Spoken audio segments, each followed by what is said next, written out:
네, 오늘은 이제 마태복음 10장 말씀으로 들어가는데, 마태복음 10장 자료 10장 1절에서 4절 먼저 읽고 시작합니다. 예수께서 그의 12제자를 부르사 더러운 귀신을 쫓아내며 모든 병과 모든 약한 것을 고치는 권능을 주시니라. 12사도 이름은 이러하니 베드로라 하는 시몬을 비롯하여 그 형제 안드레와 세베대의 아들 야고보와 그 형제 요한, 빌립과 바돌로메는 나다나엘이라고 되어 있죠. 요한복음에는 도마와 세리마테, 알페오의 아들 야고보라는 이름이 많아요. 그 미국에 보면 미국 사람들 보면 제이콥 하는데 그 제이콥이라는 그 발음이 야고보라는 말인데, 제이콥이라는 이름을 가진 사람들이 많죠. 서양에는. 야고보와 다데오는 예수님의 동생 야고보의 그 동생인 유다죠. 말째 동생이죠.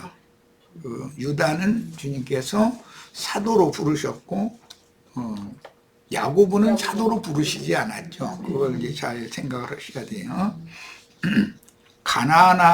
가나나라는 말은 열심당원이라는 뜻이에요. 시몬과 및 가룟 유다 곧 예수를 판자라. 시몬이라는 말은 레아가 지어준 둘째 아들 이름이 시몬이죠. 시몬은 여호와께서 들으시리로다라는 뜻으로 시몬이라고 지었다고 그랬죠. 그러니까 시몬이라는 의미는 들으시다 그런 말이에요. 들으심이 되다 그런 말이에요. 자, 본문에서 바돌로메는 나다나엘이고, 다데오는 마태와 마가는 다데오라고 기록했고, 로마 라틴어 성경 RSV라고 그러죠. 불가타역이라고 하는, 우리 한글 성경이 여기에서 번역을 한 거예요. 야고보의 아들이라고 기록을 했지만 이것은 아들이 아니고 원래 야고보의 형제 유다란 말이에요. KJV 또는 회복록에는 야고보의 형제 유다 이렇게 돼 있죠. 그러니까 이게 더 정확한 것이죠. 예수님의 막내 동생이에요. 진쪽으로는. 요한복음 14장 22절에는 가룟인이 아닌 유다라고 했어요. 이 가룟인이 아닌 유다라는 말은 가룟 유다와 대비하려고 의도적으로 사용한 말이고, 이건 예수님의 동생, 예수님의 막내 동생은 예수님께서 사도로 부르셨다라는 걸 잘 기억을 해 두셔야 돼요. 유다서를 쓴 유다인가요? 네, 유다서를 쓴 유다죠. 그래서 야고보서와 유다서를 보면 신앙관이 완전히 다른 거죠. 형제간인데도. 반대더라고요. 야고보 형제인 유다일 가능성이 많습니다. 그 다음에 가나나라는 말은 셀롯, 열심당이라는 말로서 우리나라로 말하자면 일제에 저항하는 독립투사들인 것이죠. 열심당원. 자, 마태복음 13장 55절, 이는 그 목수의 아들이 아니냐. 그 목수는 예수님의 아버지 요셉을 말하는 거죠.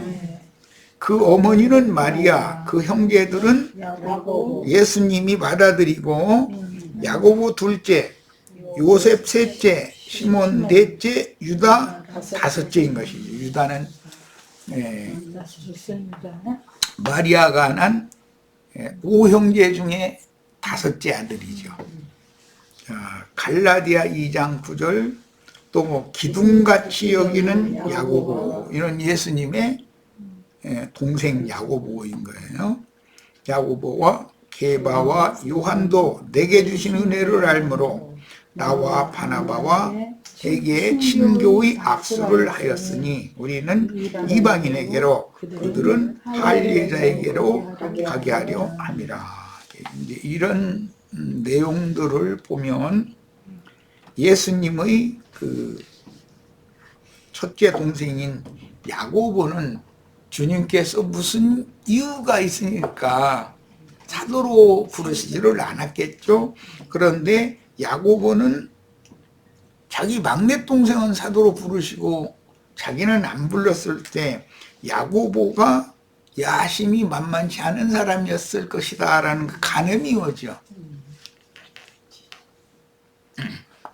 그래서 야고보는 영적 권위에 대한 야심이 있었던 사람이라는 것을 알 수 있고, 결국 수많의 예루살렘의 신자들을 이렇게 총지휘하는 그런 머리와 같이 여기는 그 지도자들 중의 하나가 되었는데, 이 사람은 스스로 된 사람이라는 걸 알 수가 있어요. 예수님이 불러 세운 것이 아니고 자기 스스로 된 사람이죠. 그런 경우를 자칭사도라고 그러죠. 자칭사도. 자, 야고보에게서 온 어떤 이들이 이르기 전에 그런 걸 보니까 예루살렘에는 12사도와 120명의 교회가 있었고 수많의 기독교인들이 있었다는 것이죠. 믿는데 유대교의 관념을 벗어나지 않은. 그런데 그 예루살렘의 수많은 믿는 이들의 지도자, 스스로 지도자의 위치에까지 올라가려니까 이 사람이 그 많은 노력도 많이 했겠지만 사람들에게 인정을 받을 만한 뭔가 은사가 있었다는 뜻이겠죠. 뭐 아무래도 교회 인도 직분이라는 건 말로 하는 거기 때문에 그의 말에 권위가 있어야 될 거기 때문에 말 잘하는 은사도 있었을 것이고, 말하자면 세상 나라로 말하자면 리더로서의 그 인도자로서의 그런 지휘 능력, 이런 것이 있던 사람이었다는 걸 알 수가 있죠. 게바가 이방인과 함께 먹다가 그들이 오매, 야고보에게서 온 어떤 이들은 바울의 신앙과 안 맞는 사람들이라는 것을 알 수가 있는 거죠. 그가 할례자들을 두려워하여 떠나 물러가매. 베드로도 좀 이때 당시까지 바울처럼 확실하지 않은 사람이었었다는 걸 알 수가 있죠. 자, 이제 야고보 1장 1절과 유다서 1장 1절을 대조를 해보겠습니다. 인사말이니까 하나님과 주 예수 그리스도의 종 야고보는 자신을 이렇게 설명하고 있어요. 그리고 편지하는 대상은 흩어져 있는 12지파에게 편지를 한 거예요. 자, 이제 야고보 육신적으로는 동생이지만 예수님이 사도로 택한 유다는 예수 그리스도의 종이요, 하나님과라는 것이 빠졌죠. 예수 그리스도가 하나님이라는 것을 명확하게 믿는 사람이죠. 유다는.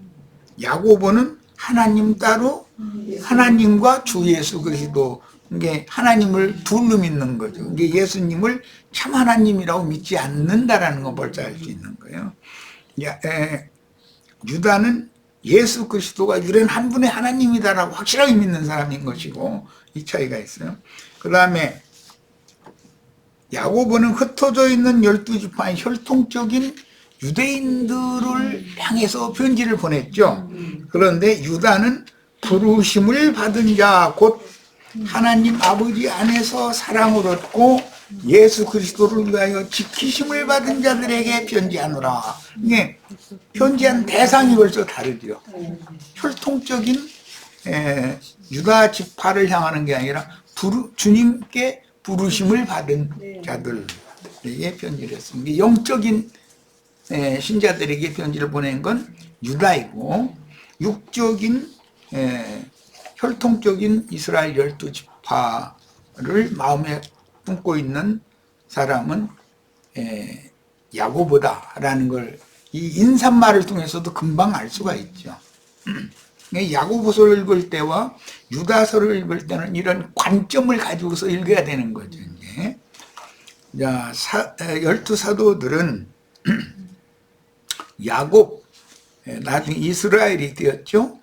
야복나라를 되돌아올 때는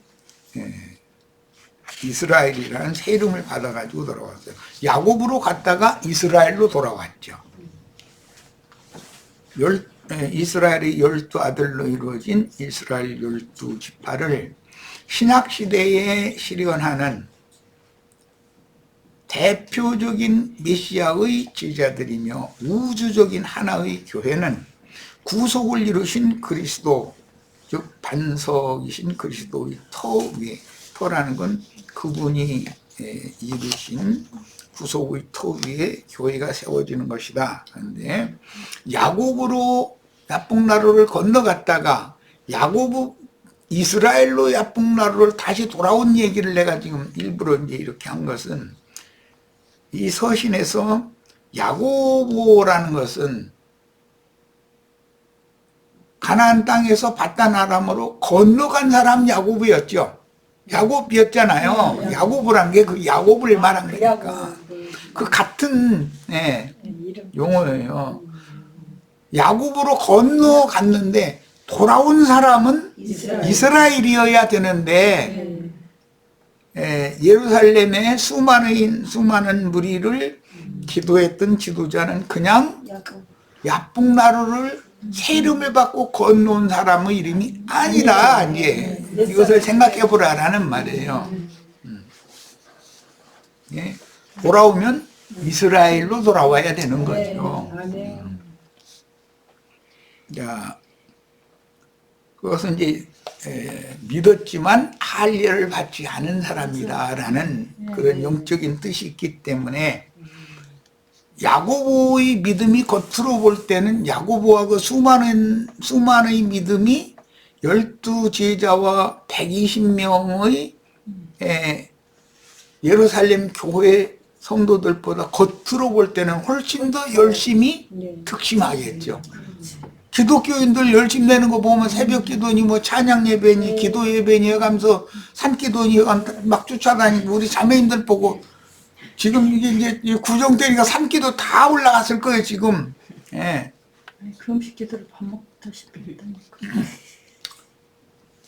자, 거기에 가서 뭐 막 불러불러 하고 뭐 하고 하면 이제 금년 한 해는 이제 다 무사태평하게 잘 갈 거예요. 이제 그 기도 오고 왔으니까, 산기도 갔다 왔으니까. 그런데 우리는 산기도는 못 사치고 집에서 이러고 한 끼도 안 굶어. 밥 한 끼도 안 굶고 다 이러고 있으니 그들이 볼 때는 저게 믿는 거예요, 저게? 날라리야. 맞아요. 저건 날라리들이 이렇게 생각할 거 아니에요. 자기네들이 믿음이 정당하다고 생각하니까. 그런 차이가 있다. 그러니까 야고보의 신앙 지도를 받는 수많은 예루살렘 교회 교인들은 복음도 믿어야 되지만 율법도 행해야 구원을 받는다라고 믿는 자들이니까, 이 사람들은 10명에 다 걸린 사람들이 대부분이라는 것이죠. 열심히 특심인 사람들이지. 그러나 이제 야복나루를 다시 건너와서 새 이름을 받아가지고 건너온 사람은 거기서 환도표 침을 받아가지고 희마리가 하나도 없어. 죽은 자들이잖아 이제.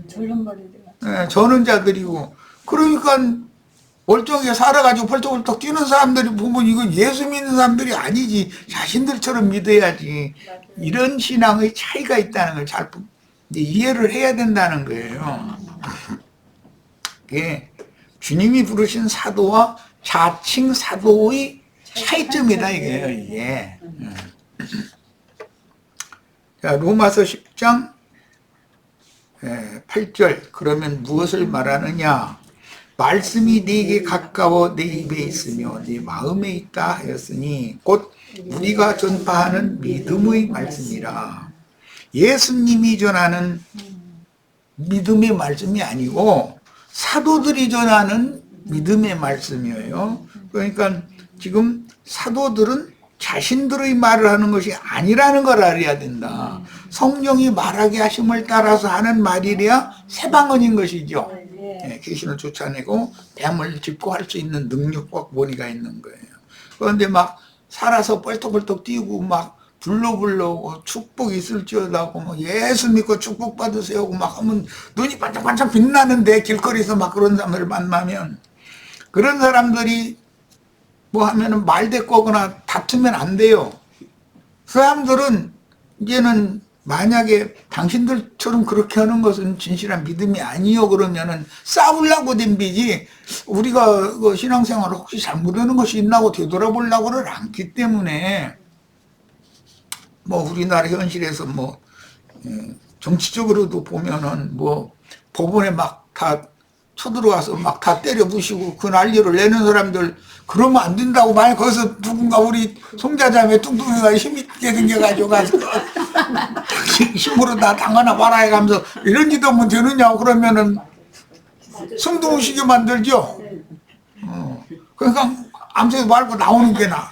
그때는 이 열심에 그 영적으로 막 불같은 열심을 내는 사람들에는 그 사람들은 남의 말을 무조건 안 듣는 사람들이기 때문에 자기 주장이 100%라고 생각하기 때문에 그런 사람들과는 다퉈도 소용이 없어요. 아무 유익도 없어요. 오늘날 전광훈이 뭐 그런 사람들한테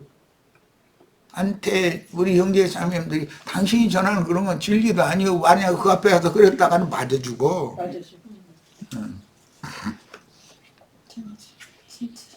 그것이 다 왜 그러느냐. 생명의 근본인 신앙 양심의 문제다. 영의 문제다. 이거예요.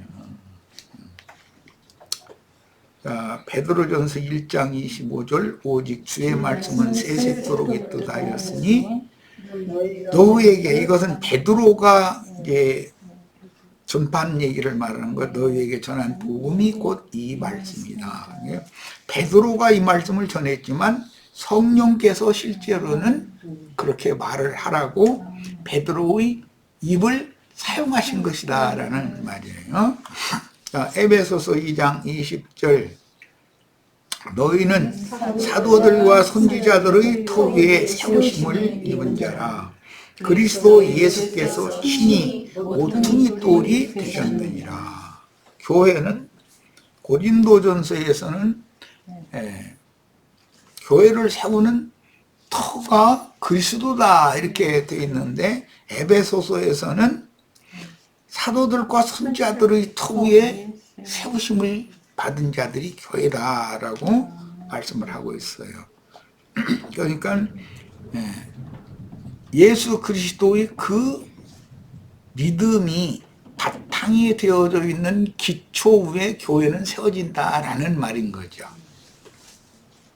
사도들과 선지자들이 닦아놓은 진리의 기둥과 터인 그리스도의 구속이 교회를 세우는 믿음의 바탕 기초가 된다는 뜻이니 그 영께서 사도로 세우신 가룟유다 대신에 성령께서 마띠아를 제비 뽑아서 세웠죠.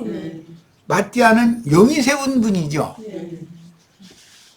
그러면 12사도 중에 가룟유다가 빠진 자리를 마띠아가 채운다 이제 이 말인데 성령이 일하실 시대에는 자, 마띠아는 이 사람은 12지파에게 할례자들에게 보내어진 사도 성령이 보낸 사도를 대표한다 이거예요. 마띠아는. 그런데 안디옥 교회에서 바울과 바나바를 또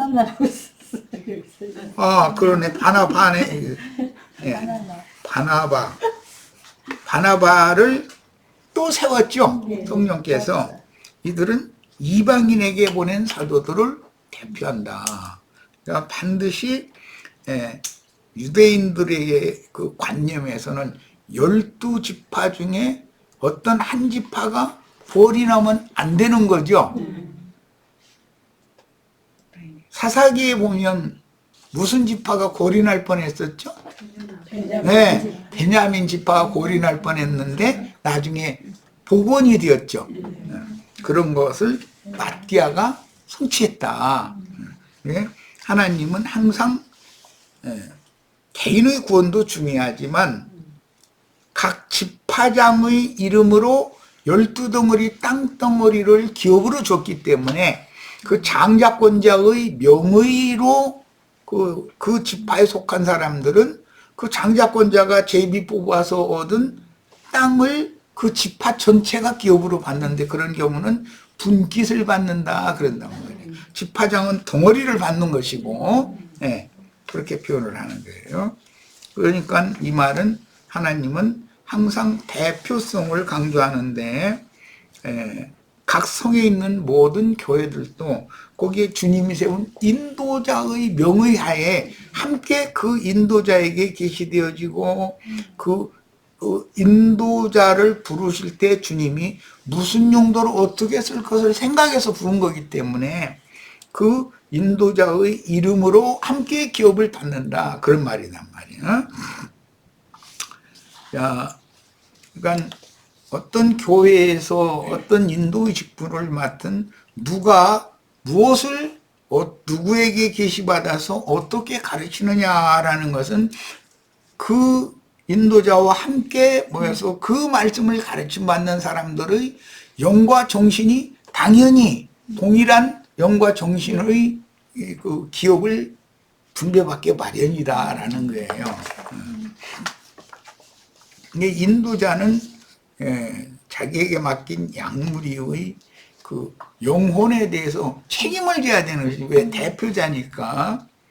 뭐 세상 나라도 대통령이면 그 나라의 모든 것을 대표하는 국가의 원수이고 그 나라의 모든 권위를 가지고 외국의 어떤 사람 뭐 대표자들과 회담을 한다든지 뭘 하면 그 나라 전체를 대표하는 사람이잖아요. 국가 원수잖아요.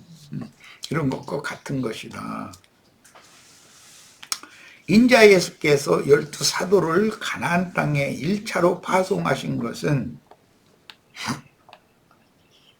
모세가 가데스 바네아에서 12정탐꾼을 가나안 땅에 1차로 파송한 것을 역사적으로 지금 이루는 것인데 인자 예수께서 12정탐을 파송을 한다라는 것은 정탐꾼을 보낸다는 뜻과 같은 것이다 이거예요.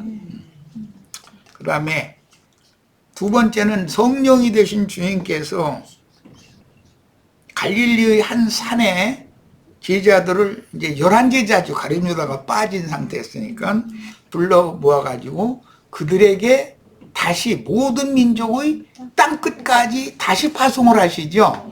이 사도 파송은 인자 예수가 한 번 하셨고 성령이 되신 예수가 또 한 번 하셨다. 첫 것은 완전한 것이 아니다. 그건 모형이고 표상이고 실제는 성령이 파송한 것이 실제다 그런 말이에요.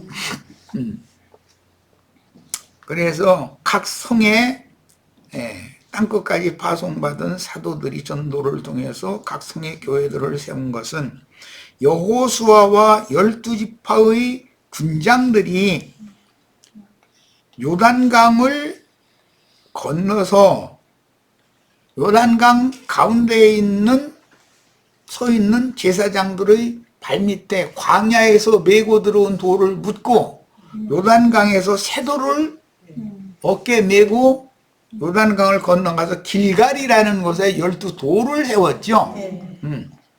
자, 그것은 약속의 땅에 침노했다는 증거인데 새 돌을 산돌을 세운 게 죽은 돌은 묻어버리고 산돌을 세운 이제 이야기인데 새 땅에다가는 산돌 12덩이를 세우고 그곳에서 할례를 받았단 말이에요.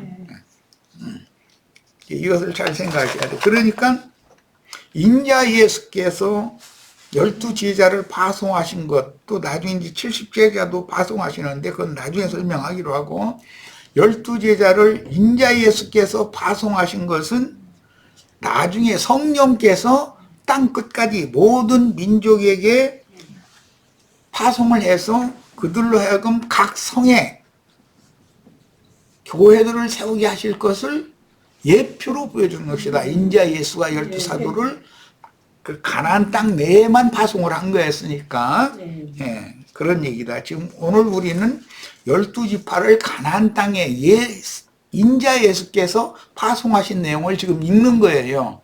그럼 이제 누가복음 10장에 보면 70 제자를 또 파송을 한 얘기가 나오죠. 예. 그 파송을 할 때 특히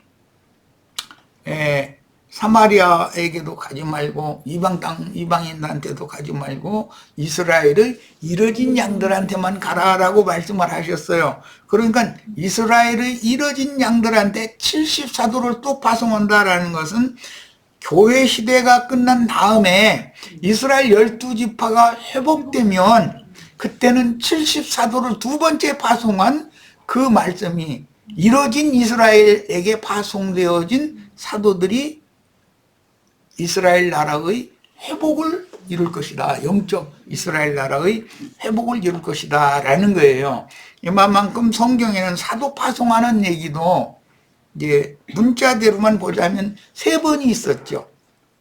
12제자 1번, 11제자 성령께서 보내신 거, 그 다음에 70제자를 또 보내셔요. 그러면 실제는 3번을 파송하는 거잖아요. 그럼 거기에 다 이유가 있다는 거예요. 성경을 볼 때는 이런 세부적인 관점을 하나님의 경륜에 맞춰서 잘 생각해 가면서 읽어야 됩니다. 자, 가나안 땅은 12지파장의 이름으로 각 지파별로 기업을 상속받으므로 신약교회는 각 성에 세운 교회들이 12사도들의 이름으로 기업을 받고 각자의 신자들은 각 성에 세운 교회를 인도할 위임을 맡은 장로들의 은사와 직임에 의해 특성들이 한데 어우러져, 즉 각 성에 세워도 각 성을 교회를 대표하는 건 장로들이니까 장로들이 서로 연락하고 상합해야 된다. 예를 들어 우리가 지금 서울에 뭐 저기 오산에 또는 좀 미주에 이렇게 지금 현재 이제 교회들이 세워져 있는데 거기 인도하는 형제들을 세워놨으면 그 형제들과 나는 당연히 정상적이게 연락하고 상합하는 것을 당연히 해야 된다 이거예요. 그쪽에 있는 형제들은 나하고 뭔 일이 있으면 서로 교통하고 서로 상의하고 이렇게 해야 각 성에 세워진 모든 교회들로 되어 있지만 주님이 몸은 한 몸이기 때문에 한 몸을 이루려면 이게 그렇게 중요하다 이거야. 이제 이 연락하고 상합하는 것은 구약 시대에는 어떤 부족과 어떤 부족이 서로 원수 사이였을지라도 화해 조약을 맺으면 이제 그러면 특징이 뭐냐면 통혼하고 통상을 하는 거예요. 이런 것을 신약에서는 연락하고 상합한다 이렇게 말한단 말이에요. 그건 왜? 피로 맺은 형제 자매들이 되는 거기 때문에. 그래서 원수 부족이었지만 그렇게 통혼 통상을 허락하기 위해서 그 한 부족이 되는 의식을 행할 때는 짐승을 잡아서 굽고 그다음에 그 피를 섞은 그 포도 이제 독주인데 잔을 서로 돌려서 쭉 마시는 거였단 말이에요. 거기에서 예수님과 제자들이 소위 말하는 성만찬이라고 하는 것을 로 이제 구약 성경에 부족과 많은 부족장들이 둘러앉아서 그 피 섞은 잔을 마시는 의식이 예수님이 제자들과 함께 만찬을 했던 그런 영적인 사실로 성취된 것이다. 이런 내용을 알고 있어야 돼 우리는. 그러면 그리스도의 몸이 12로 쪼개지는 것이 아니죠.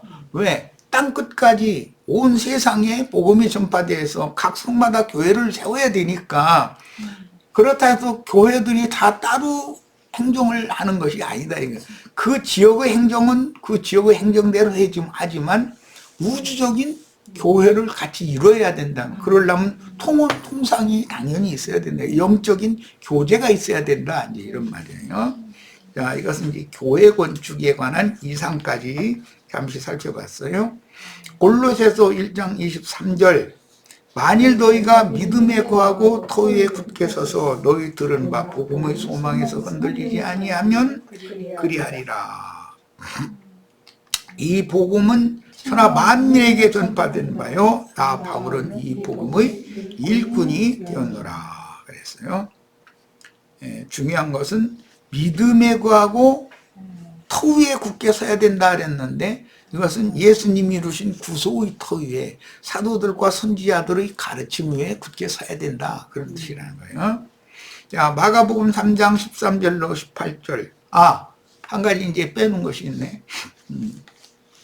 세상 나라 로마 교구는 하나의 교회를 추구를 하는데 교황의 명의 하에 전 세계 교회가 하나 되는 걸 추구를 하죠.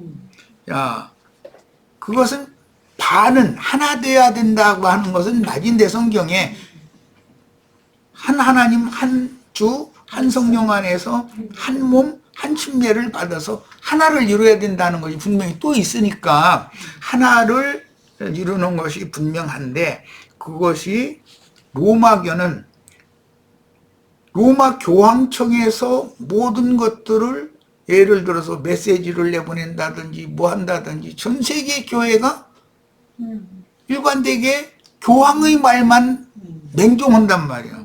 그러나 주님의 교회를 말하자면 구약의 예표로 보자면 팔레스타인 땅이 12덩어리 각 땅마다 나오는 특산물이 다 다르단 말이야. 지역마다.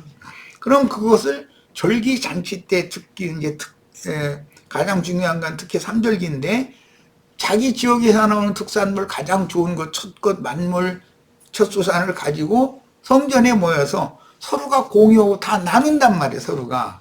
자기 지역에서 안 나오는 것도 다른 지역에서 나온 거 다 고루고루 다 이렇게 공유할 수 있도록 이렇게 해야 된다 이거예요. 이 말은 각 지역의 행정은 그 지역에 따라서 다르다. 항상 상황이 다 다를 거니까 이것을 살려주지 않고 그걸 인정해 주지 않고 어떤 로마의 교황청에서 지시하는 대로 한다면 그것은 교황권을 강조하는 것과 다를 바가 없는 거다. 그리고 이런 문제는 이제 내가 예민한 문제인데 지방교회에서 나에게 신앙을 지도해 줬던 그분이 그건 새로운 교황 제도를 하고자 하는 것이다. 어떻게 아나임 교회가 서울에 있는 교회, 부산에 있는 교회를 행정적으로 다 지배하려고 그러고 그렇게 하느냐. 이건 안 맞다. 각 지역은 각 지역의 특성에 맞춰서 교회 생활을 해야 되는 것이지. 아나임이 뭐 이렇게 하면 그런데 아나임의 그 특성과 부산의 특성과 목포의 특성이 같을 수는 없는 거 아니야.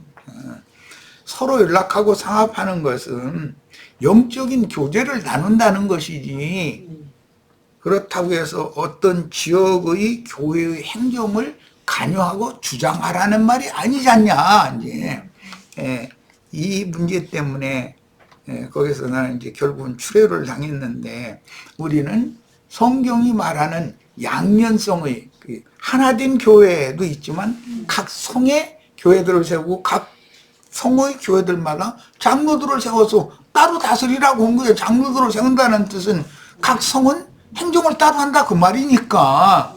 네, 이런 문제도 우리는 잘 이해를 해야 됩니다. 교회 건축에 관한 이야기를. 왜냐하면 이 12사도를 파송하는 이야기는 거룩한 성의 기초속들이 12성이고 12 기자 사도들의 이름이 그 기초속들이고 거룩한 성에 들어가는 그 성문에는 진주문들마다 12 지파의 이름들이 다 있다 그랬어요. 그래서 이것은 이 생에서는 교회를 세우는 것을 말하는 거기 때문에 교회가 완성되는 것이 새 예루살렘 성이 되는 것이기 때문에 이 문제를 지금 잠깐 다루지 않을 수가 없어요. 좀 어려운 내용까지 가네. 그런데 교회를 어떻게 세우는지 12사도를 파송했다는 걸 단순하게 생각하면 안 된다. 12종탐을 파송하는 것이다. 예표상으로는. 그것은 곧 12사도를 파송한다는 뜻은 사실은 예수님이 가시고자 하는 각종 각처로 보내는 거기 때문에 결국은 파송받은 제자들이 돌아와서 이제 보고하는 내용도 나오죠. 뭐 귀신들이 항복하고 뭐 해가면서 그러는데 그때 부정적인 얘기를 하는 것이 구약시대는 더 많았잖아요.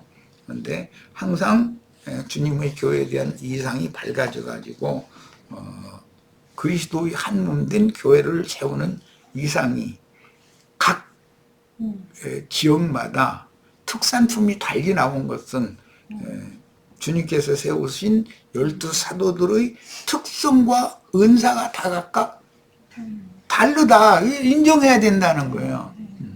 남편과 아내가 가족들이 사는데도 서로의 다름을 인정하지 않고 다 자기 한 사람 주장대로 하려고 그러면 독재가 되잖아요. 요즘 우리나라 이런 불행한 사건이 왜 왔어요? 그 한 사람이 자기가 뭐든지 다 지배하고 주장하고 자기 멋대로 막 휘두르고 그러고자 하는 마음이 간절한데 그게 뜻대로 안 되니까 이런 엄청난 일을 저질러 가지고 나라가 이렇게 소라는 거, 이것이 왜 그러는지를 생각해 보면 평화의 왕국인 예루살렘이라는 것은 평화의 왕국의 기초라는 뜻인 건데 이런 그 하나님의 그 의중을 잘 이해를 해야 된다. 그러니까 무슨 이제 이걸 오해하면 12사도니까 12파가 있어야 된다 해가지고 뭐 무슨 장로교파, 침례교파 막 해가면서 그러는데 그런 것을 주장해서 자기네들의 파의 교리로 전 세계를 지배하려고 하는 야심을 갖고 있는 나라는 절대로 하나 될 수가 없다는 거예요. 상대방들을 인정을 할 때 자연히 하나가 되는 거죠. 첫 시간 여기까지서 마칩니다.